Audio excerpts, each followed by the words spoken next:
Bienvenidos. Welcome to Portrayal of Latinos in Comic Books, a free web event by REFORMA International Relations Committee and the ALA's Graphic Novels and Comic Book Roundtable. We are so glad to collaborate with such an energetic team.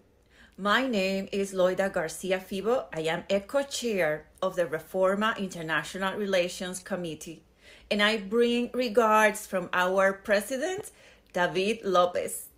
This event has been in the making for 2 years. One of the historical results is a joint book list between REFORMA and the GNCRT, and we are looking forward to that. We are all very happy about collaborating with the GNCRT to present this event exploring a myriad of topics highlighting the portrayal of Latinos in comic books. These include the rich mixed ethnic and cultural backgrounds of characters in comic books, stereotypes in Latino portrayal, and publishing and Latino issues. I would like to thank the leadership from last year and this year from both REFORMA and the GNCRT for their vision to support this event. I also would like to thank the committee working in the joint book list. They are coming from REFORMA and the GNCRT.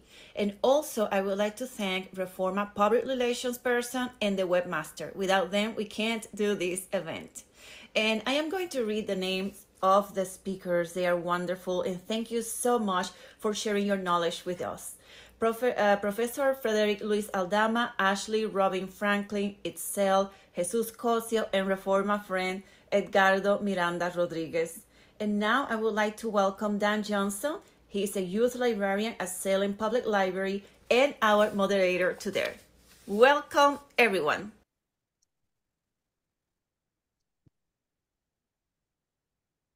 Welcome, everybody. This is Dan Johnson, and give me just a split second or two, and I'm going to share a little screen real quick. Hopefully this will go through.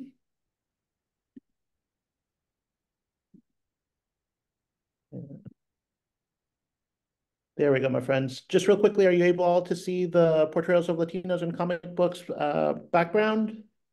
Fantastic. Well, welcome everybody. My name is Dan Johnson. And as Loida mentioned, I am a youth services librarian at the Salem Public Library here in Salem, Oregon. One of the things that the Black Caucus and the GNCRT did to introduce their webinar on Black Comics Matter was to invite their librarians to give their comic book origin story.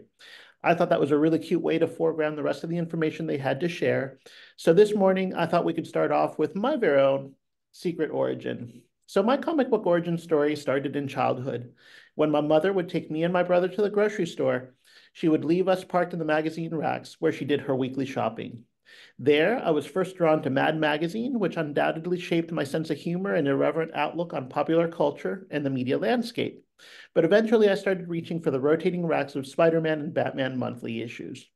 But eventually, also, during summers when we'd visit my grandmother's in El Salvador, my abuelita Ana knew that I was a big comics reader, so she would take me to her neighborhood comic stand and introduce me to titles like La Pequeña Lulu, Mafalda, Condorito, and of course, Meming Penguin. Totally different from the superhero comics that I saw back home in Texas. And I should also mention that growing up, I was a huge fan of Bill Watterson's Calvin and Hobbes. But of course, the defining moment that cemented my love for graphic novels was in college when I first read Scott McCloud's Understanding Comics, which it opened the floodgates to investigate more adult and literary titles like Neil Gaiman's The Sandman, Marjane Satrapi's Persepolis, David Mack's wonderful Kabuki, and Terry Moore's Strangers in Paradise. Since then, I've been a lover of the medium for its richness and its ability to tackle pretty much any subject, from the personal memoir to reconfigurations of modern myth. As a librarian, I've always championed the art form in big and little ways, whether that's making sure comics are on the shelves, doing programming that features comics, or advocating them to parents whose kids reach for graphic novels and explaining that these are real books. I often explain that they provide fodder for growing literacy, and they can be just as sophisticated or nuanced as prose books. Plus, For some kids, they're just more fun to read. And that positive connection to a book is valuable in providing the raw ingredients for making a lifetime reader. One of the reasons I was drawn to work on this joint GNCRT REFORMA committee for a Common Core list was that I saw it as an opportunity to meld my love for comics with my work personally as a Latino librarian. I think this book list that we've been working on has helped me more critically engaged with Latina representation, both behind the pen and on the pages, especially in a medium that hasn't always been the most diverse, but is definitely becoming more so. Today, I'm joined with a great panel of comics creators who will all speak a little bit about their comics and their experiences as Latina creatives. Before we start things off, I'd like to introduce each one of them one by one.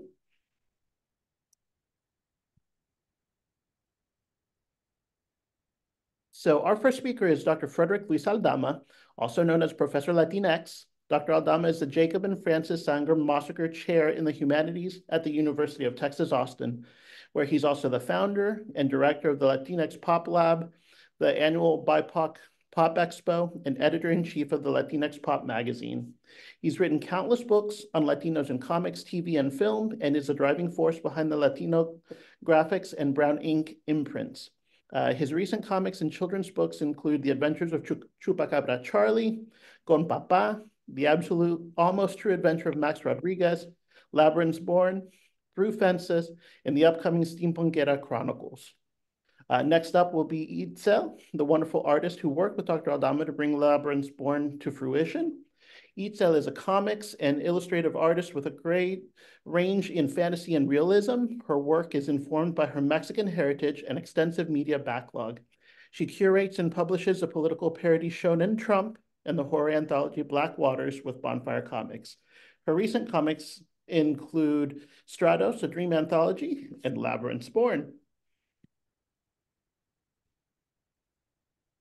I'm also very happy to introduce Ashley Robin Franklin, a self-described queer cartoonist and illustrator based in Austin, Texas. Ashley is originally from the Rio Grande Valley and attended college locally at UT Pan American, majoring in English Lit and minoring in art. She's a creator of several comics for adults published by Silver Sprocket, including Fruiting Bodies and That Full Moon Feeling. Her latest work is a YA graphic novel called The Hills of Estrella Roja.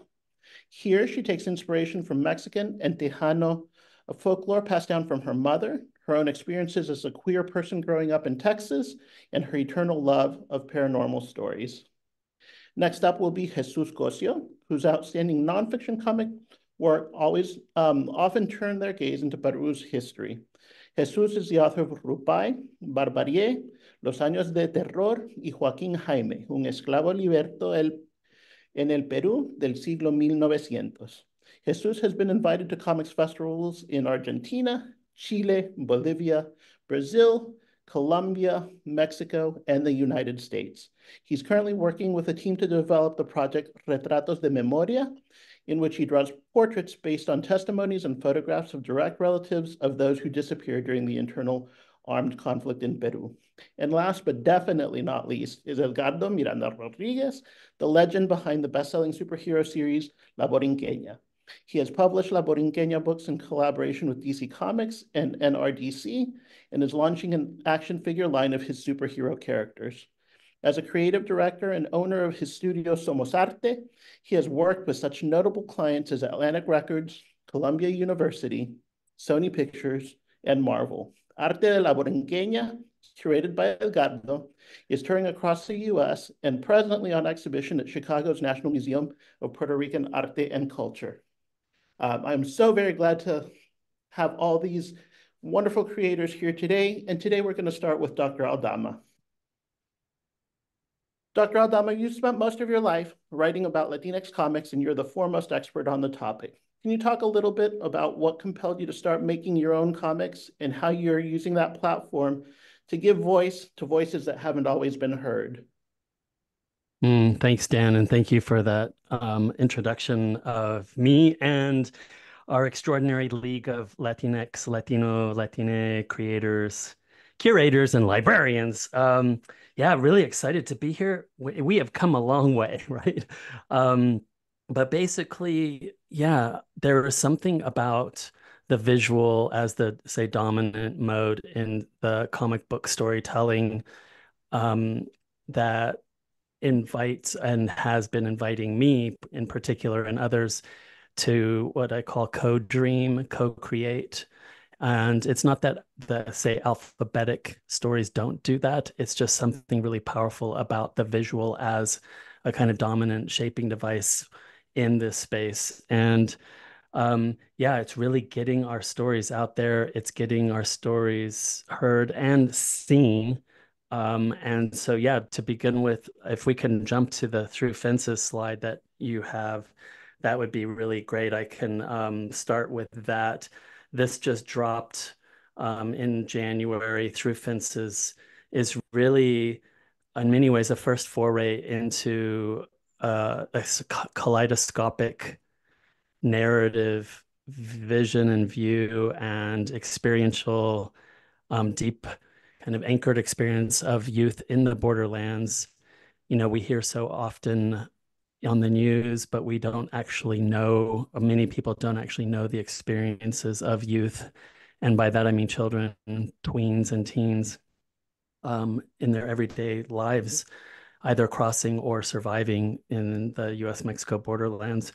And so, yeah, for me, really, it's not only being heard, but it's also being seen. And comics really allow for that and also allow for us to push back against the stereotypes that are all pervasive, the bad hombre stereotypes, the threat narratives and so on that are faced with. So yeah, really this was it's a braided narrative. Each story gets its own character. I worked on this with Oscar Garza to bring this to life. And what we're seeing here is the first story. It's called Dora, and it's told from the point of view of a little one.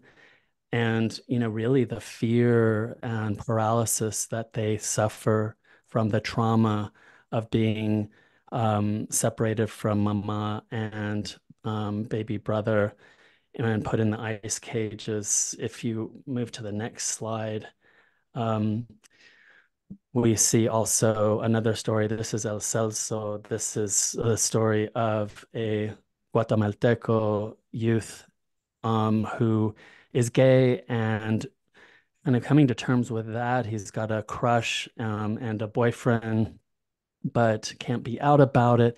And he and his family have escaped the violence of the Mara, and yet what they experience in the US is, an equivalent of that kind of violence. So it's not only telling the story of, this teenager who's dealing with a lot of things already, but the kind of violence that targets specifically, youth that are LGBTQ, that are Latinx, that are also a part of our community and our story. Both of these actually, Oscar Garza, who did the illustrations, the first story, Dora, took him a long time to kind of figure out how to give shape to that story because of the trauma that this little person experiences, in the ice cages. And Oscar almost gave up. It took him about 3 or so months. Ashley knows the kind of story behind this. We did an event together and she curated, moderated that event, but he almost gave up on doing this comic book because it was just too close to home and too heavy. I didn't tell him about the background to El Celso, but actually I knew the character that this was based on, and this actually did happen to Omar, who was part of one of my outreach programs, a pipeline program to get Latinx youth into college. And Omar was brutally murdered about 6 months after he was in my program and told me about all of the things that he was suffering from. But yeah, this is, these are Through Fences are the really hard stories, but they're the hard stories and hard truths that need to be told. Oscar and, my other creatives on this panel can talk to this as well. It's, Oscar was really important as my co-creator collaborator because Oscar's art style, not only did it shift from each of the different perspectives, but his is a little bit more abstract. I think if this had been more of a realist style, it would have been way too hard for people to engage with and to say co-create. Next slide. Yeah, and La Maggie, this is another one, the tween story, and you'll see this kind of very familiar sign that is omnipresent along the U.S. side of the Mexico border, U.S.-Mexico border, which is basically a family in silhouette fleeing or running. And we sort of put this together as a way to give dimension and humanity to what has become a very abstracted, contentless sign that just shows a family running, and that a lot of people interpret as a kind of either a threat or a danger, less a family in danger. And so shaping it instead of the regular panels that we might come to expect was really important in terms of choosing the sign itself, the yellow sign, and taking us through this journey of La Maggie.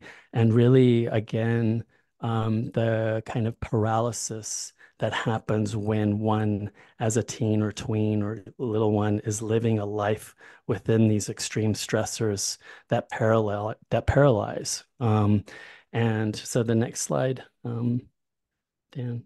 Yeah, and this is Labyrinth Born, and Itzel's going to talk about this in a minute at length, but I also want to share with everybody that, yes, we have the hard stories, and it's important for those hard stories to be shown and heard, but we also have the kind of wondrous capacity to imagine as if stories and the joy of possibility. And really, Labyrinth's Born in many ways captures the joy of possibility.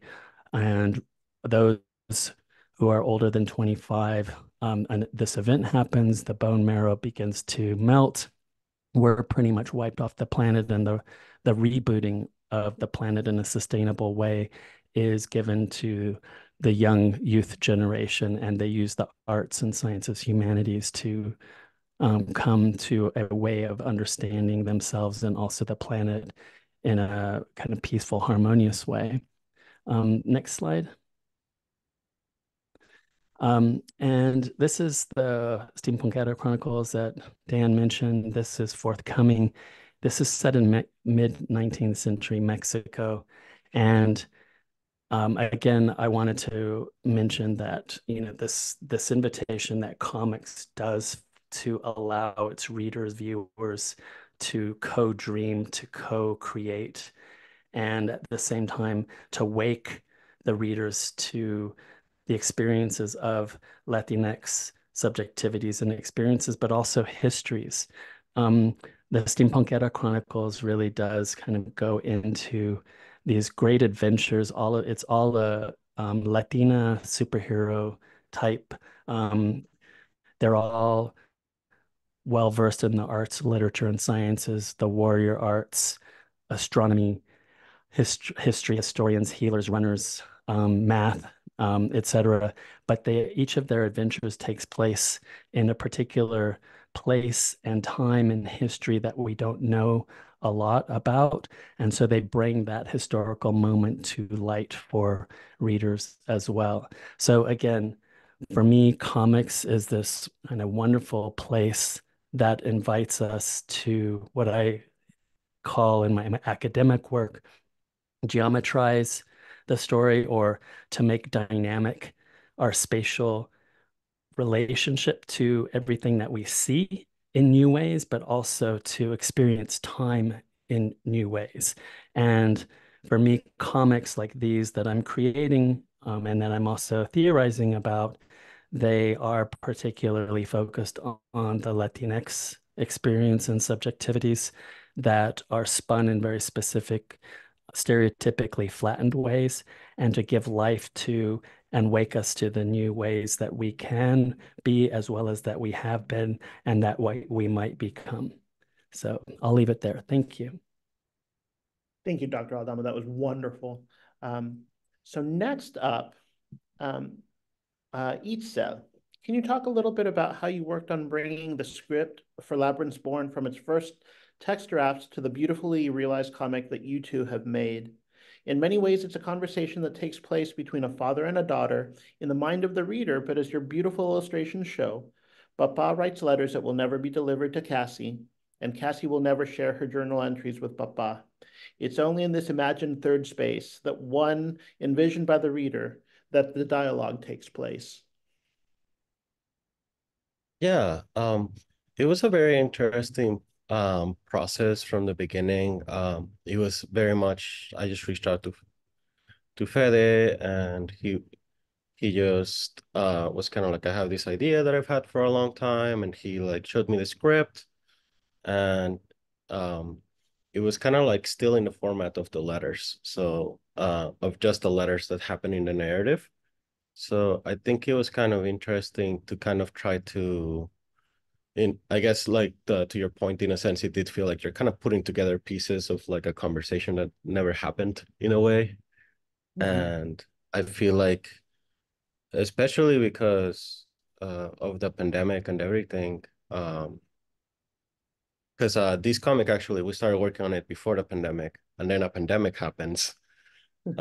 So it kind of happened. So I'm like writing a book about a pandemic wiping out most of the human race. Well, we had the COVID pandemic happen. So it just kind of led me to like really think and like kind of like explore a lot of those imageries, and kind of like try to add my own conversation to everything through my art style, while trying to like kind of match the pace, because like they are very dense letters, where like they really share a lot of things, and I really wanted the reader to kind of like slow down and be like, okay, this isn't a comic that you kind of read in a single sitting. You kind of have to like think about it and sit with it. Um, and I think in the next couple slides, sorry, I didn't do the next Oh, slide no thing. worries. No worries. Um, So here, I yeah, think, slide. so Yeah, I sorry, think go it's ahead. a slide where you've got a little bit of the raw text, which is probably what you received from Dr. Aldama, and then you start to break it down into some of the panel breakouts. Can you talk us through a little bit through that process? Yes. Yeah, so it was kind of just figuring out, okay, here's like the letter, and I would break it down into multiple panels and just kind of be what feels like isn't just depicting what's being talked about, but almost like complements it, or like helps you look at it in a different way. So it starts as a single text, like you see all the way to the left. And then I basically had to like make comic scripts and then do the comic, and then finalize it at the end to the image. Uh, I didn't so my process was just translating the story and then passing it on to inks for Nikki Rodriguez, and then Renato Quiroga helped do the lettering and the coloring, just kind of tie everything up together at the end. So it really was a team effort in a lot of ways. So yeah. This right here, I think, is another example of the same type of process that you were talking about. Can you walk us through a little bit with the breakdowns here?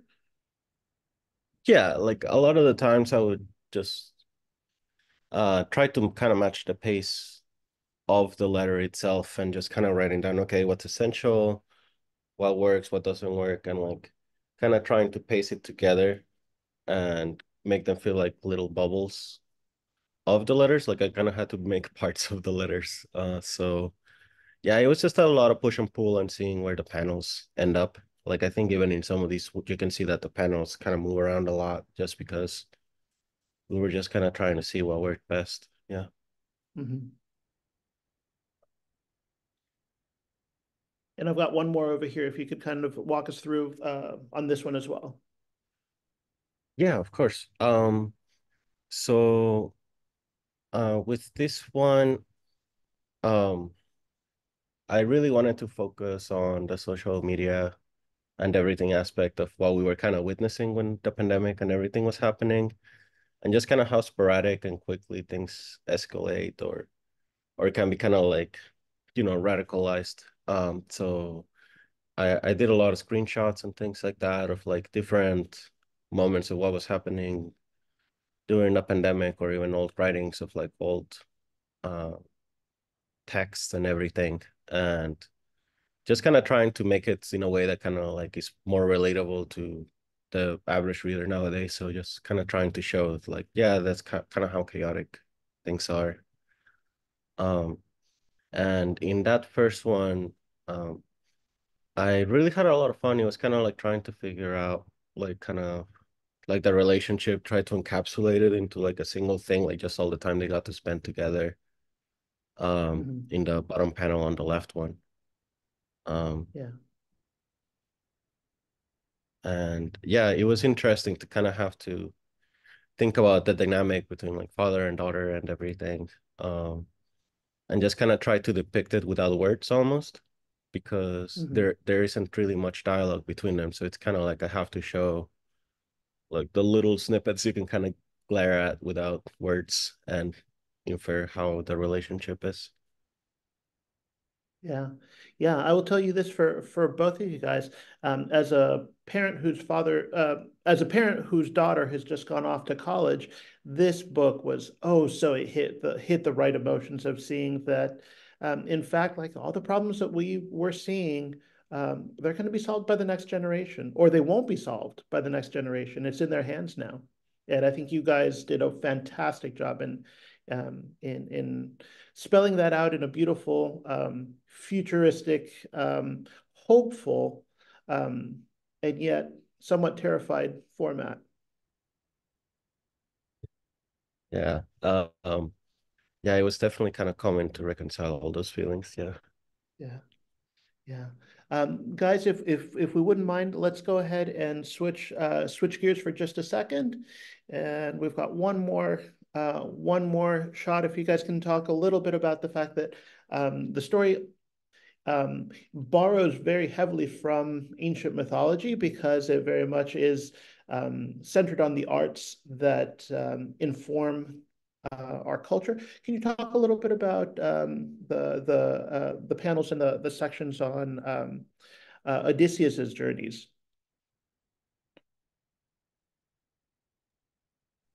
Itzel, do Yeah. you want to start? Yeah. You go first. Okay. Yeah. Thanks, Itzel. This was, you know, just a completely mind-blowing co-creative process in all ways, and it coming to life in all these different stages that Itzel talked about. But honestly, it's an extraordinary example of co-creation, and something that can't just be done with words, right, Itzel? Like, this is nothing without your extraordinary creative genius, and it's the infusion and creativity, imagination, and Odysseus and the journey, not only as, Cassie, as Luna and her peers, her youth peers, are putting together, synthesizing across the arts, literatures, humanities, sciences, mathematics, Spinoza, Homer, all of these. It's really important, I think, for people also to know that as a Latina protagonist, that, Cassie and her peers should and do have access to all of the world's arts and literature, even though it's very grounded in a kind of Latinidad, especially with the papas, right? The landscape and the architecture, Itzel, that you bring to life, the kind of Puebla, architecture there and the colors, but also that Odysseus is as much Cassie's as it is, I don't know, a boarding school kid on the East Coast who has all the privilege in the world, right? And that Odysseus's journey is as important and as much Cassie's, a Latina's, as anybody's, and really kind of moving them along to see how not only are we thinkers, but we're makers as well.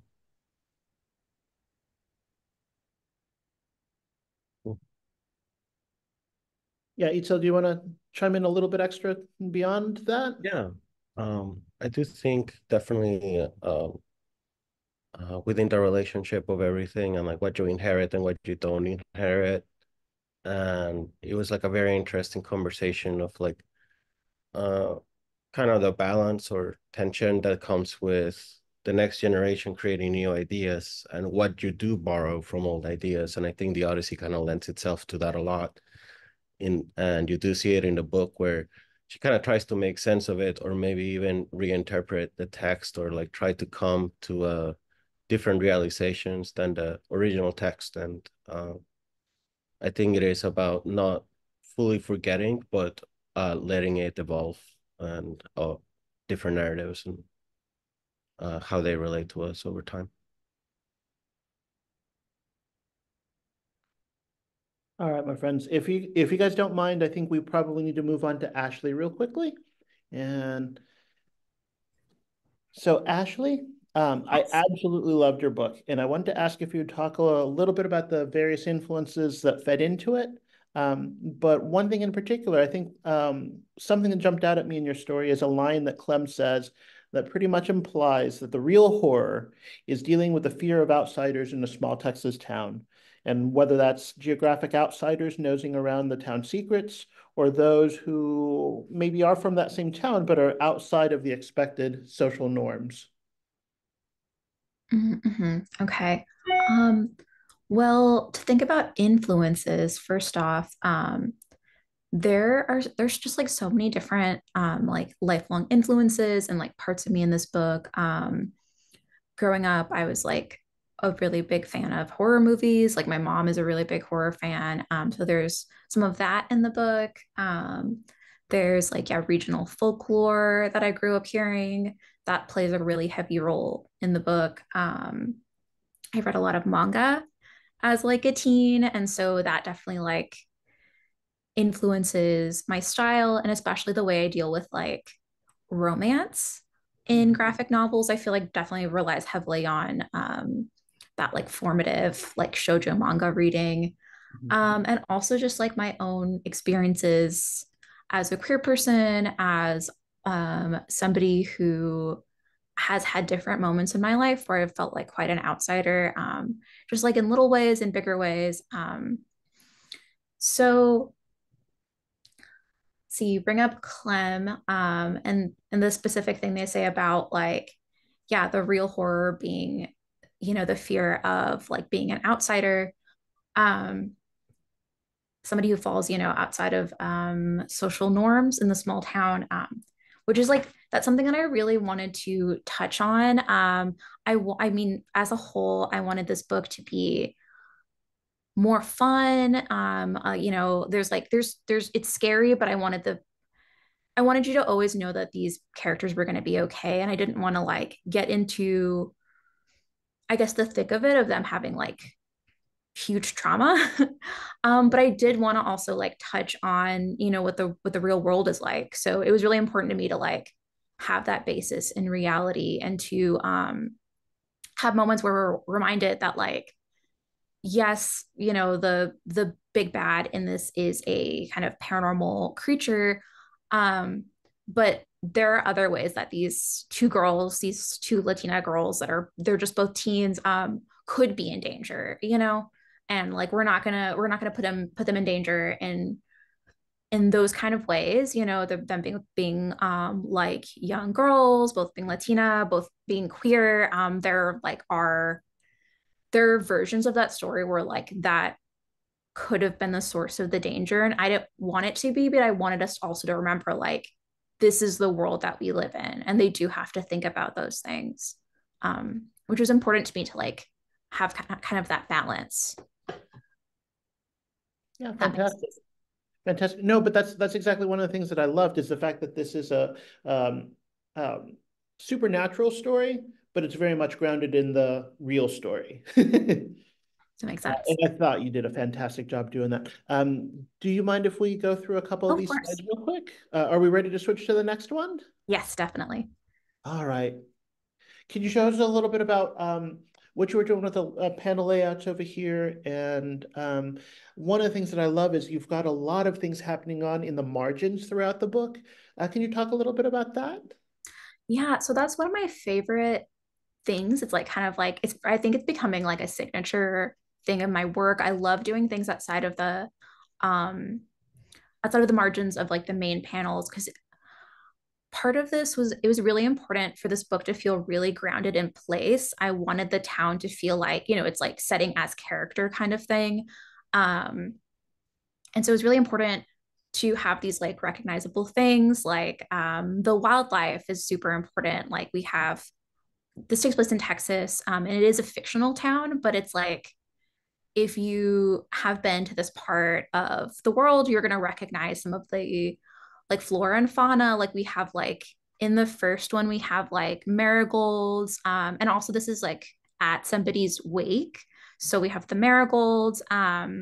We have like, you can see, if you see really small, they have like a plate of tamales and like stuff, you know, it's like, I wanted to give it like, it's just tiny little snippets, but I want you to be able to infer so much about like whose home this is, who is the community. And then I also have things like, there's like a scorpion in the next one. So it's like, where I'm reminding you that we're in the desert, and also that like danger is present. I'm trying to, when I do stuff like this, I'm trying to like have fun and draw things that I like, but I'm also trying to kind of like do double, have like an image, do double work. Absolutely. Absolutely. And here, one of the things that I'm glad that you included this as one of your slides, because one of the things that I think is just amazing in this book is the use of color, how we go from the browns during the day to the blues and the purples of nighttime. And there's a very clear break between what happens during the day and what happens at night. Can you talk a little bit about that, both in terms of color, but also in terms of how that plays into the story? Definitely. I did work with a colorist on this, who did a great job. Kind of, I really like had this image of what I wanted, like especially the night scenes to look like. And the colorist was named Nikita Whittle, and they really did a knockout job. Really like, they like got what I wanted and then ran with it, which was wonderful. But yeah, I wanted the night scenes to have, you know, an eeriness to them. And I also, the day is so, I feel like during the day, these characters feel a little safer, you know? So it's like, I wanted to give you the, like, they're having kind of their romance, they're exploring, they're having all these, you know, wonderful, like youthful experiences. But then at night, I'm like, okay, but this is still a scary story. So I wanted to make sure that like I was signaling that. And in this first page, this is two different pages. They're kind of just split up by this cactus that I used to kind of show that they're two separate pages. But in the first one, this is a scene where this character is dreaming. And so this is Mari, and she, you can tell that it's a dream because I start doing like this kind of like wiggly, kind of surreal edges. And then, but her dreams are a bit, not like, I guess like kind of prophetic in a way. They do tie into the mystery and what is going to be revealed later. And so I wanted to make sure, even though they like the colors were kind of unusual and like evoked, you know, this creepy dreamscape, I wanted them also to reappear later in the scenes where we're like understanding like, oh, there was something to the dream. This wasn't just like a scary dream. This was like, I guess kind of like magic, you know, this is connected to what's going to happen later in the book. So like the purple, for example, you'll see it like in that next page, kind of reflected again. And right here, once again, you bring us back to, you've got the purples of the night, but you also have the spider webs in the corner where you've got the natural flora and fauna reminding us this is a place that is of danger. Yes, yeah. And I also do just also love drawing things like that. It's like one of my favorite parts of making this book was just getting to like really go to town and have fun drawing nature that feels very familiar to me. Like being from the valley, like I wanted to make sure that I like this doesn't, I wouldn't say this town is it's not in the valley. Imagine it kind of a mix between that and like kind of like West Texas with like the desert and like there's like hills and stuff like that. But I did want to like really bring in like the flora and fauna that I grew up with because it's like it's really beautiful and it's something that you don't get to see enough. And so I really enjoyed like representing that and yeah, just playing with it. And then, yeah, over here we have our not so greeting card. Yes. That kind of sums up the whole vibe of the town where it's Absolutely. like, thank you for not visiting. They don't want you there. They don't want outsiders there. Yeah, fantastic, fantastic. Well, Ashley, is there anything else you'd like to talk a little bit about before we move on? Not that I mean, if you have any questions that you'd like me to Absolutely. brush on. We'll have some Okay. time in the towards the end for question and answer if anybody's got questions for you. Sounds All great. right. Well, thank you very much. So next up, Jesus, your books have given a voice to parts of Peru's tumultuous history, often highlighting people and voices that have been made otherwise invisible in sometimes silent ways and sometimes very violent ways.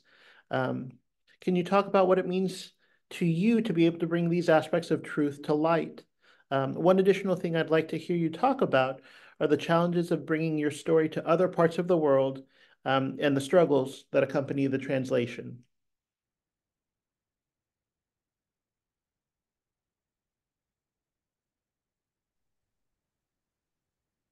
You are muted, Jesus.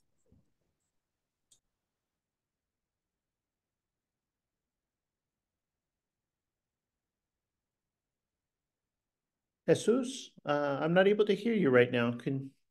Sorry. Okay, Oh, right no, now. there you are. Wonderful. Okay, thank you. First of all, it's very satisfying to me work it based in a solid research.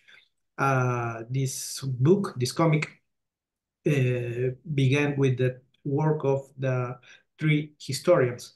So adapt this real life material is very satisfying to transform that in image and in a comic, in a visual storytelling. At the same time, the historical material leave me enough space to speculation of recreation, the fictionalization of the life of Hockenheimer. What is that is very demanding is a work of very long months. Hockenheimer and the people from different social classes who surround him at different times is a form of micro-history. It's not like a big history, big dates, big battles.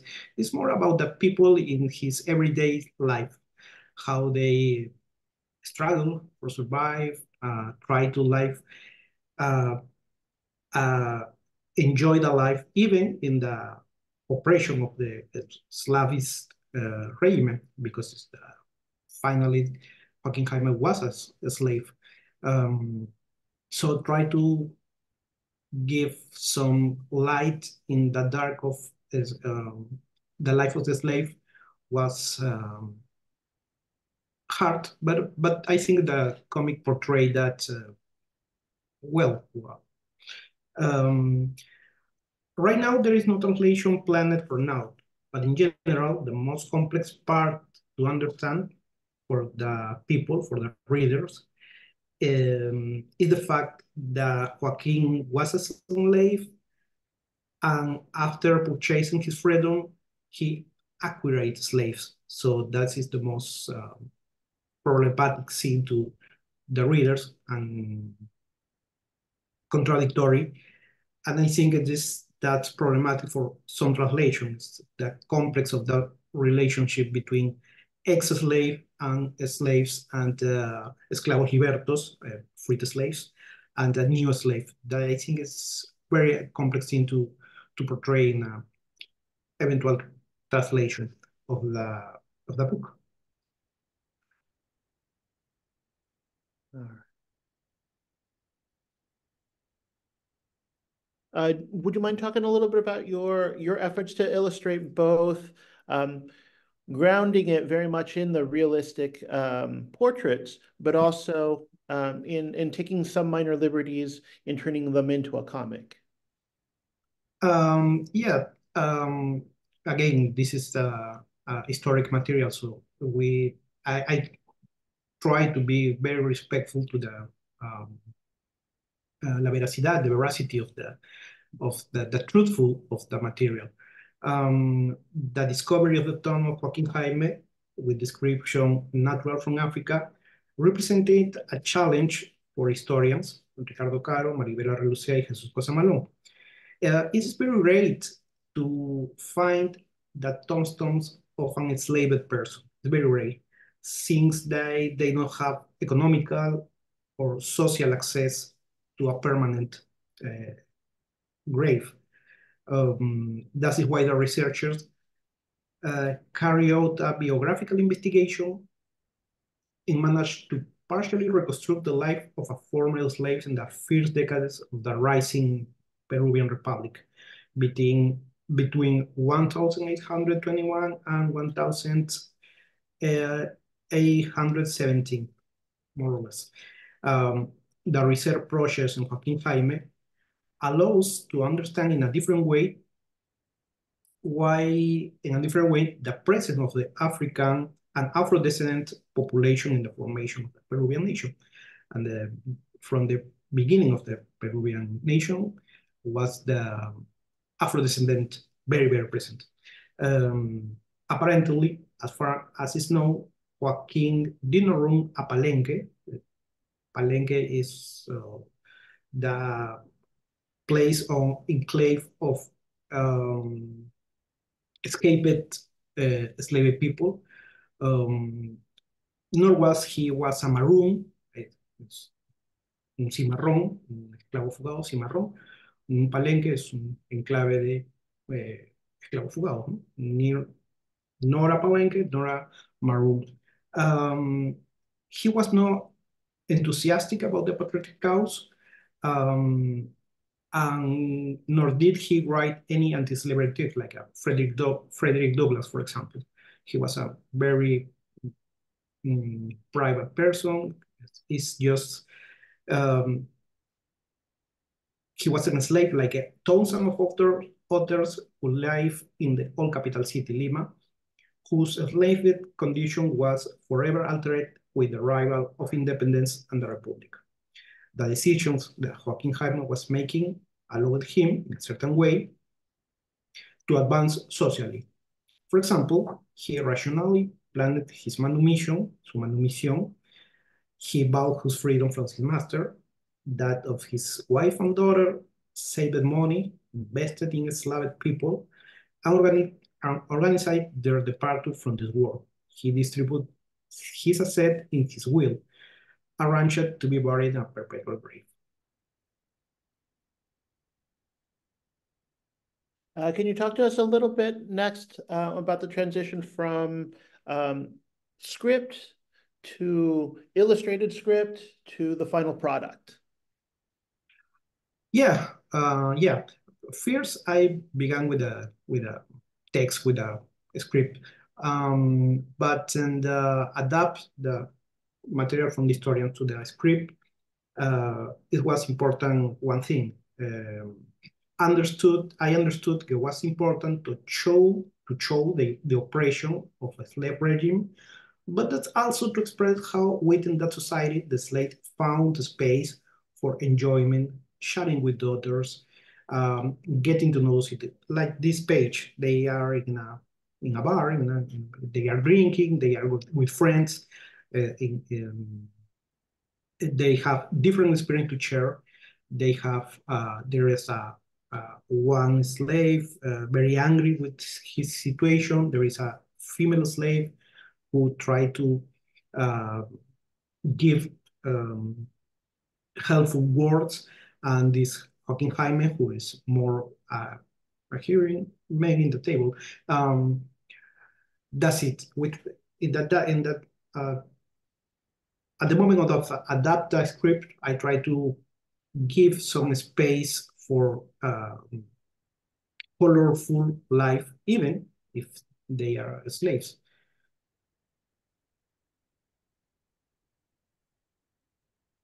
All right, my friends. So if you don't mind, I think we're starting to kind of run a little bit out of time. So if I could switch gears for just a sec. Real quickly, one more slide, and then let's head on out. Can you talk a little bit? Yes, in this slide, it's important to show that I try to include not only Afro-descendant population,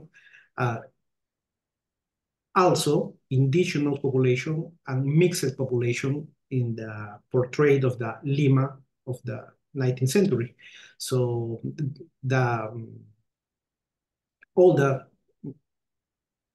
marginal population for the white regiment was the indigenous, the mixed population, and the offended. So this was important for me, show that in various panels interacting with each other.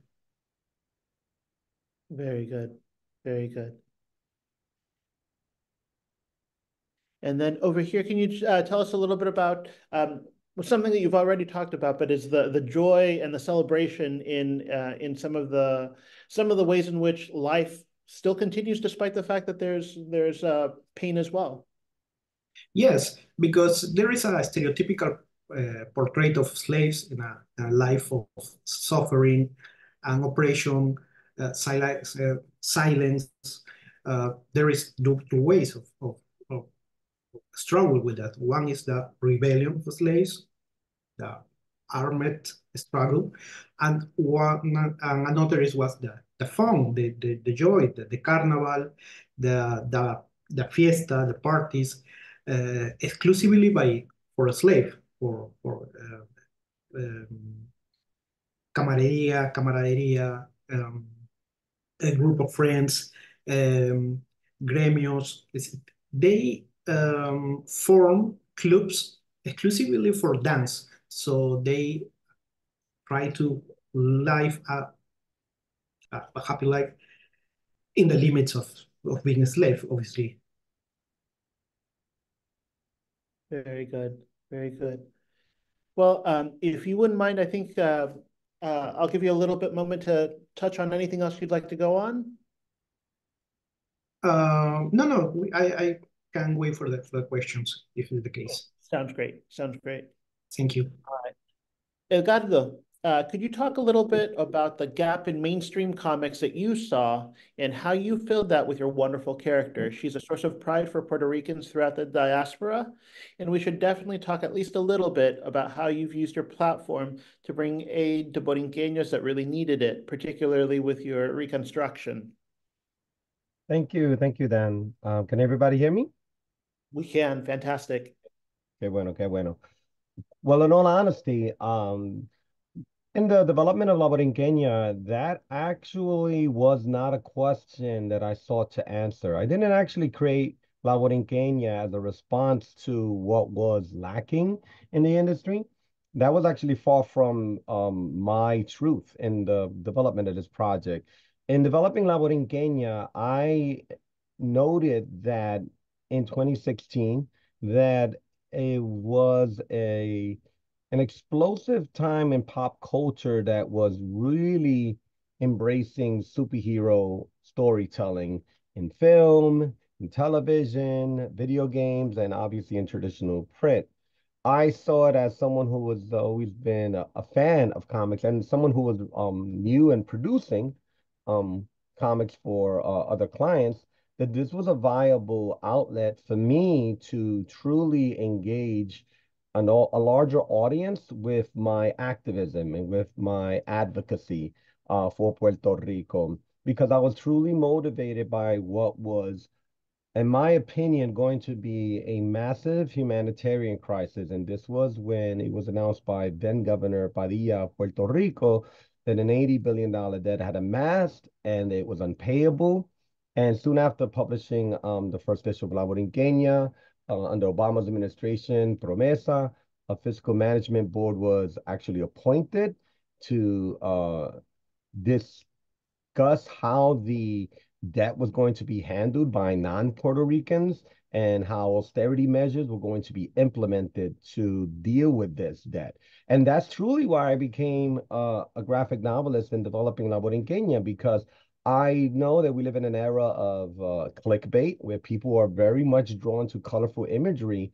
And therefore, in producing this book, it was just a theory, but it proved to be true when I was engaged in conversations by mainstream media outlets. Instead of engaging in conversations about a protagonist, I actually engaged in real world issues about Puerto Rico, the diaspora. And that's truly the reason why La Boriqueña was created. Honestly, I kind of like fell into these default conversations about diversity in mainstream comics, but honestly, that was never my como te digo, question that I sought to answer. It was far from the reality in the production of La Borinqueña. No, it's, one of the things that you mentioned in your comics, and very much is the case, is there is room for the New Yorkers to come in and help and do what they can, but there is also a lot of friction and pushback in, yes, we're the story of the news, but you're going to walk away, and when you walk away, we're still left here to deal with this mess. Can you talk a little bit about that? Because you very much do talk about that in your comic. So what I wanted to try to do with this graphic novel series was introduce into the public discourse this conversation of the Latin identity here in the United States versus our homeland and that exchange. There's a phrase that many of us as Puerto Ricanos, and I'm sure as many others in the Latin community can relate to, but we've grown up with this phrase, ni de aquí, ni de allá, which translates to not from here and not from there. When we're here, we don't feel like we're truly treated, respected, and offered the same resources as other U.S. citizens, as other American citizens. And when we're back at home visiting, we don't feel like we belong there as well. Maybe because we don't speak Spanish as well, or maybe because we don't live there or have direct, como se dice, the connections to family there anymore. And so La Borinqueña was really created to really engage in that conversation. The protagonist is from Brooklyn. She moves to Puerto Rico, but she is a Puerto Rican that lives in New York City. She's part of the 6 million of us that live across the United States. And there are 3 million in the archipelago in the Caribbean. And then over the last 10 years, with the repeal of Tax Code 936, Hurricane Maria, a failing economy, we've seen a massive migration of Puerto Ricanos across the United States, unlike any in the history of Puerto Rico in the United States, not since Operation Bootstrap through the 40s and 60s, which was about 250,000. In the last 10 years, we've seen about 750,000 Puerto Ricanos migrate, so much that the numbers have shifted. New York City used to always have the largest population of Puerto Ricanos. Now they're about 900,000, whereas in Florida, you're looking at 1.14 million Puerto Ricanos. And we're talking about recently migrated Puerto Ricanos. So the conversations that were part of this series and continue to be part of the series, it challenges these identities. It challenges these almost misnomers, these myths que porque vivimos acá no somos puertorriqueños, o si vivimos allá no somos ciudadanos de los Estados Unidos. So it's really about kind of like presenting that dialogue, but still in the context of a superhero series. Yeah. No, that's one of the things that I absolutely picked up from your comic is very much that she gets back to the island and she rediscovers herself in the island. And this is something that's happened organically. When I first published the book, honestly, I saw it as a one shot, and I added a bonus scene at the end of the story as a fluke that I could easily develop into larger stories. But the book did so well for us that we continued writing more and more stories. And as the story of this character evolved, I decided that she was never going to return to Brooklyn. In fact, she actually moved to Puerto Rico, as did her best friend, Lala Leu, who's of Chinese Dominican heritage. She moves to Puerto Rico to also live in the same city as her best friend Marisol. And this is also reflective of a migration that has been happening of many Puerto Ricanos and other Latin people who have been moving to Puerto Rico to try to counter the gentrification of Puerto Rico as a result of Act 60, which is a whole other conversation that we'll have at another point. Actually, if you don't mind, can we have a little bit of that conversation? Because one of the things that you talk about very early on in the first book is the gentrification that's going on in New York. But So she gets to the island and notices that that's not in isolation. This is part of like an ongoing systemic problem in both places. Can you I talk a live little in bit? Williamsburg, Brooklyn. I live in Williamsburg, Brooklyn, here in New York City, a neighborhood that has been undergoing gentrification and economic development over the last 30 years. And I've literally personally seen it. I decided that my character was going to be from this neighborhood too, given the history of Latinos in this community, Dominican, Puerto Rican. Um, we're now an overwhelming minority. We refer to our barrio as Los Sures. And I saw that there were parallels with this and in Puerto Rico. For those that are unfamiliar, there was a law, rather an act that was passed by the current administration in Puerto Rico, Acts 20 and 22, which are now rolled into Act 60. Pretty much what this is an incentive to bring wealthy U.S. citizens to move and live and work in Puerto Rico. Open your businesses, because if you open your business in Puerto Rico, you don't have to pay capital gains tax. You'll go from paying 15% federal tax to paying only 4% federal tax. And what we've seen is a massive displacement of Puerto Ricanos and the opportunity to rent, let alone even buy homes. Between the years of 2014 and 2024, there has been a 16,000% increase in the presence of Airbnb business/properties in Puerto Rico. And these are properties that don't have Puerto Ricans who live in the archipelago actually residing. These are being used as vacation businesses. So the book tries to bring to light these very real and very relevant and very contemporary issues of gentrification, of economic displacement, by doing a comparative discussion between what's happening here in the U.S. And it's not exclusive to Williamsburg. This is happening all across the United States, from Austin, Texas, to Lancaster, Pennsylvania, to the Bay Area in California. We've been seeing gentrification for decades. And now it's also happening in the Caribbean, in Puerto Rico. Very good, very good. So one other thing I'd kind of like for you to talk a little bit about is the humanitarian efforts of reconstruction. Can you talk a little bit about that for a sec? So 9 months after we published the first issue of La Borinqueña, we were approached by DC Comics. They approached us because in those 9 months, we were able to find ourselves in an incredible mainstream media space. Coverage from NBC News, Fox News, New York Times, Washington Post. So many media outlets were covering the work that we were doing just by publishing this first book. And soon after Hurricane Maria hit Puerto Rico on the 17th of September in 2017, we were attending the New York Comic Con, and then publisher of DC Comics, Dan DiDio, approached me personally at our table at the convention center. And we engaged in this conversation that within days led to a historic collaboration, which would produce Reconstruction, an anthology book that was actually published by my studio, Somos Arte, that brought together over 200 creatives across the entire comic book industry. This was not something that was exclusive to those of Puerto Rican heritage. This was not even something exclusive to people in the US. We received contributions across the planet for this project. This led to us publishing a book that was #1 on Amazon.com for 4 months straight. It helped us raise, at the time, close to $200,000. But since then, we've raised close to $250,000 because we kind of like emulated this model when we teamed up with the Natural Resources Defense Council, NRDC, to do another team-up book, this time with just Rosario Dawson. These projects kind of have identified us as being the only graphic novel series that is directly tied to philanthropic work in Puerto Rico. We've literally taken the model of superhero storytelling out of the pages and panels of a colorful comic book into the reality, and are really looking at how we can empower real heroes in Puerto Rico with grants that we have been distributing over the course of these 8 years that we've been publishing our series. And that was a historic crossover, a historic publication that really kind of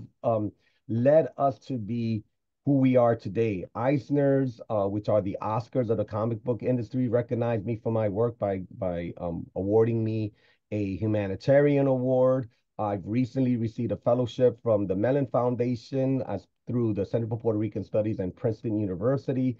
And the collaborations and opportunities continue to present themselves because we've created a very unique model with our publication that not only embraces classic superhero storytelling, but really is a tool for activism and for charity work. Very good, very good. So one last thing. Oh, yeah, hold on. I think I got out of there. Give me just one sec. Let me head back in. There we go. Can you talk a little bit about the dolls that are out? Yeah, you've got your action Before I talk figures. about the action figures, I want to talk about how we're expanding the universe. So if you look at your Sure. screen, No, that's fine. Yeah, that's fine.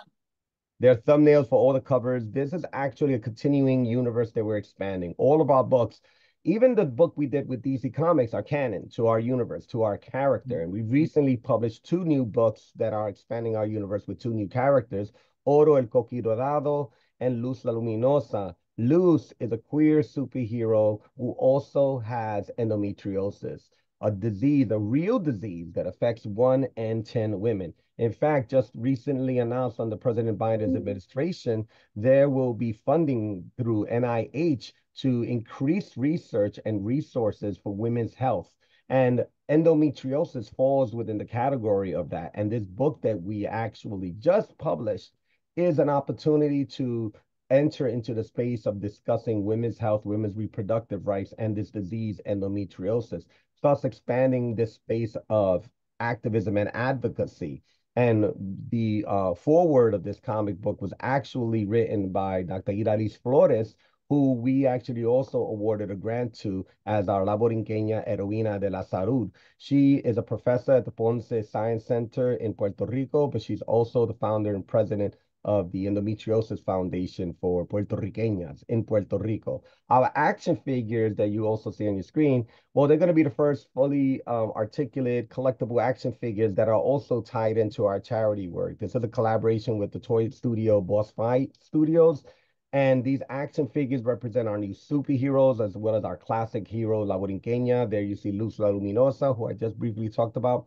Oro el Coquidorado. Honestly, I have to give a shout out to my 8-year-old son because he created this character when he was 5, and we rolled into our universe this character that he created. But these action figures are also going to continue to support our charity work because a portion of the proceeds of these collectible toys will further our philanthropic work in Puerto Rico. Fantastic, fantastic. Well, guys, let me go ahead and see if I can stop sharing for just a sec and see if there's a couple questions that we might want to address. We do have a couple minutes to do that as well.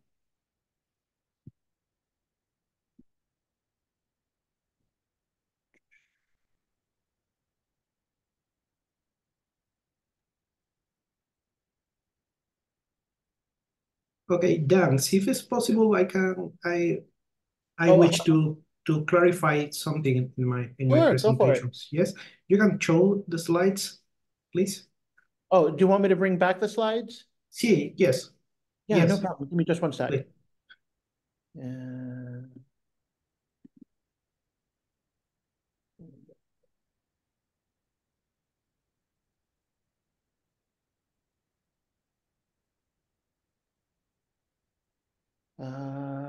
My friends, I am having a difficult time.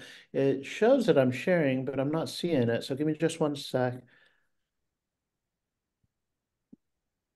My friends, are you able to see what we're seeing? We are. Okay, yes. Fantastic. What slide would you like for me to go back to? Yes, please. This one further back? Back. Back. No, another. One more? There is. Okay. Some people, someone mentioned this in the chat, so I see. Yeah, absolutely. Clarify. Sadly, there are no photos of fucking Aussie families. These photos really are from people of the United States of the Caribbean because there is not photographical documents about Joaquin Jaime. There is, I use another people for design my character. So this is no real photos of Joaquin Jaime and his family and other people from, I say, United States and the Caribbean. And the only documentary source about Joaquin Jaime are his testamento, his will, and the change in his will, and more important, the marriage certificates who exist at the present date in the Catholic Church archive. Other source were his marriage certificates and the legal permission that his owner granted him to marry, because being Joaquin Jaime and a slave needs the permission from his master. And most of documents, like I said, are found in the archive of the Catholic Church, predominant in the 19th century. This just need to clarify that. Thank you. No, thank you. Thank you very much. Thank you very much. So, all right. So let me.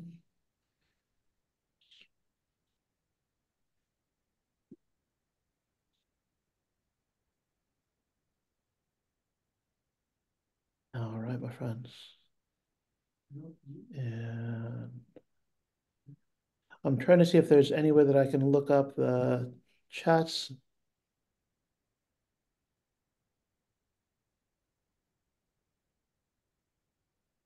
All right, within the While you're chat. doing that, Dan, I'll just chime in here a little bit. Yeah. Kind of piggybacking on Jesus and Edgardo, actually everybody, but graphic novels, whatever we're calling them in libraries and so on, is so important. And there's such a rich variety today.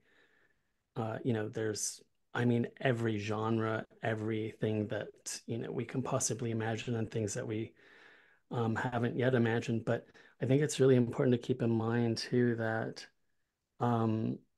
with that, we go back in time, we bring alive those moments that have not been talked about, that haven't been in the curriculum, that haven't been in our lives in a really vital and important way. We talk about the present, and we also imagine, a future that's built on the present and the past, but that takes us somewhere different. But I think it's really important to know that really comics and Latinx comics as a subject and focus are everywhere. They're going everywhere, and it's a really incredible moment for what's happening. I remember when I first wrote Your Brain on Latino Comics and did the research, that was back in 2006, and I could count on I don't know, two hands what was going on in the creative scene. And now it's just a huge kind of blossoming, this bounty of all kinds of storytelling, all kinds of history making and shaping that we're seeing. It's pretty amazing. Yeah. Actually, Dr. Aldama, we don't have too much time, but if you wouldn't mind, can you walk us through a little bit about maybe a little bit of the history of where you're seeing going from representation primarily by non-Hispanics about Hispanics to now Latinos telling their own stories, both real stories, but also the fictional stories as well. Yeah,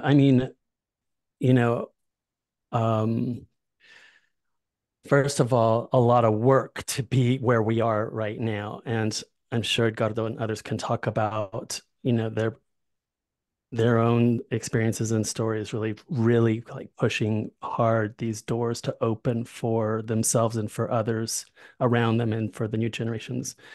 So it hasn't come it hasn't been handed to us by any means. It's definitely been a struggle, and we need to recognize that. At the same time, what I'd love is that it's we still have our proximate experiences in that rearview mirror. So no matter if it's a superhero or a steampunk youth Latina team in the mid-19th century, we're bringing kind of those hard truths into our story world building, and at the same time we're inviting, readers, viewers to also have an adventure, to join us on an adventure. And those adventures do and can take us back into history. They do and can take us into very present moments that are moments filled with crisis. And they can also imagine places where we might go in the future. So it is an incredible moment. There's been a lot of work to get here. There continues to be a lot of work. And, I just love being on this team with you, Dan, as a librarian that's making sure that this is getting out to, readers, our creatives that are doing the hard work, constantly kind of getting the stuff out there, making the kinds of connections to open doors for others as well. Yeah, actually, if we could pause for just a sec, Dr. Aldama, I would like for you to talk just very briefly about the Common Core list that we'll be announcing in the next little bit. I don't think we have a lot of time, but can you talk a little bit about your experience having been in that committee? I was on it, and I have to say it's been one of the most rewarding experiences I've had in my career. But I want to give you the opportunity to talk a little bit about that. Yeah, so yeah, that's been amazing. And let me just, again, to my point, which is that, I don't know, 12, less than, well, basically a decade ago, you know, we I could not have imagined where we are today. We have been Yeah, reading actually and putting together a list. yeah, and the list is like huge. You and I have been reading constantly now for months, and we're not at the end of this list. And, that's, to me, I could never have dreamed of this, 10, 15 years ago. Like it is absolutely extraordinary. And it's not just, the list that we're reading and that we're, curating to bring to a librarian so that they can have a kind of go-to for their spaces to bring our works into the imaginations and the can-dos of the new gens and others, but also, all of the work that is springing from this, museum curated, we know from Edgardo's experience, and others, my own experiences at the Billy Ireland Cartoon Library, having our stuff in museums, and having groups of children come and learn about, how museums can be living, breathing kind of archives that are exciting and that also bring them to their world in new and important ways. It's a really exciting time. All right, my friends. Anybody else have anything else that you want to chime in real quick? We've got just a couple minutes, and then we probably need to wrap things up.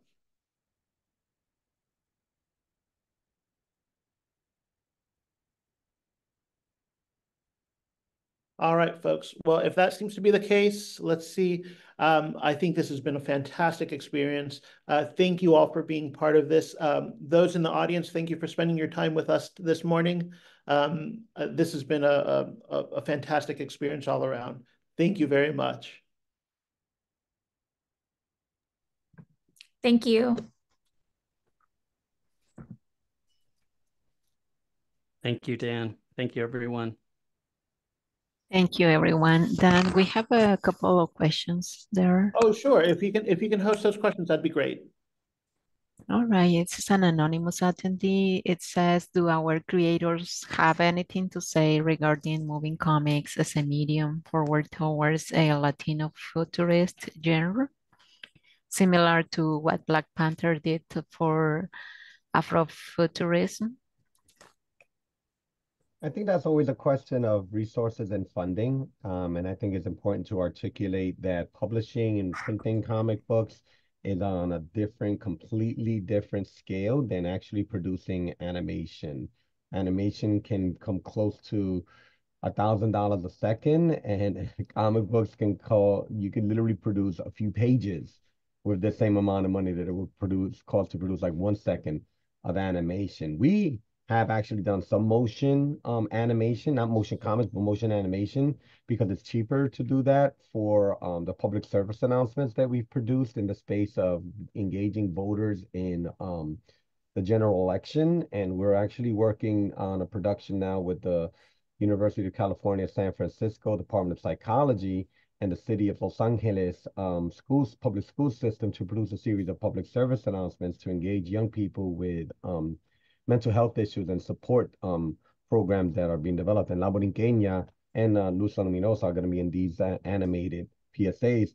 But that's not exactly motion comics, but it is the kind of motion comic animation, which is much more stiff. Like the character is pretty much just kind of standing still in the arm, maybe doing this, because it just does a lot cheaper to do that than actually like crazy, incredibly cool motion. But I think from my perspective, I understand it. It is just very, very expensive. And a lot of us, well, I shouldn't speak for all of us, but I know personally, I independently publish our books. So we don't have the budget to take the same books we've already made and then actually produce them as full-length animated books. Yeah, although Dr. Aldama, if you wouldn't mind talking just a little bit about the Pop Expo, you guys do have an animation category. Can you talk a little bit about that? Yeah, and I mean, just to go back as well, like comics in print form are, yeah, there's a lot of labor. There's a lot of creativity that goes into these, and then there's a lot of labor after to get this out to our readers. But those have been a really important place for imagining a Latinx futurist story world space, us in the future. Labyrinth's Born is an really good example of that. So it has been happening, and it will continue to grow. Now, of course, Steampunkeras, I am working on a cartoon for that. I'm working with a studio in Mexico where we actually have issue 1 already done as a cartoon. But yes, it is extraordinarily expensive. But yeah, I mean, at the level of Wakanda Forever, we will get there. We can get there. It's a matter of like getting the stuff in front of people. Edgardo is really good at that, pushing doors open along the way. It's money. It costs a lot of money, but there are also a lot of people, industry people, that come to BIPOC Pop every March, which is comics, animation, video game, arts, scholarly industry, creative symposium and expo, and we put people together. And Ad Astra Media, that published the Labyrinth Born, is a really important place for that kind of work. Dr. Mori is doing a lot to bring to life the animation futurities, Latinx futurities that you all are talking about. All right, my friends, I'm looking to see if there's any additional questions, but I think this might be a wrap up, my friends.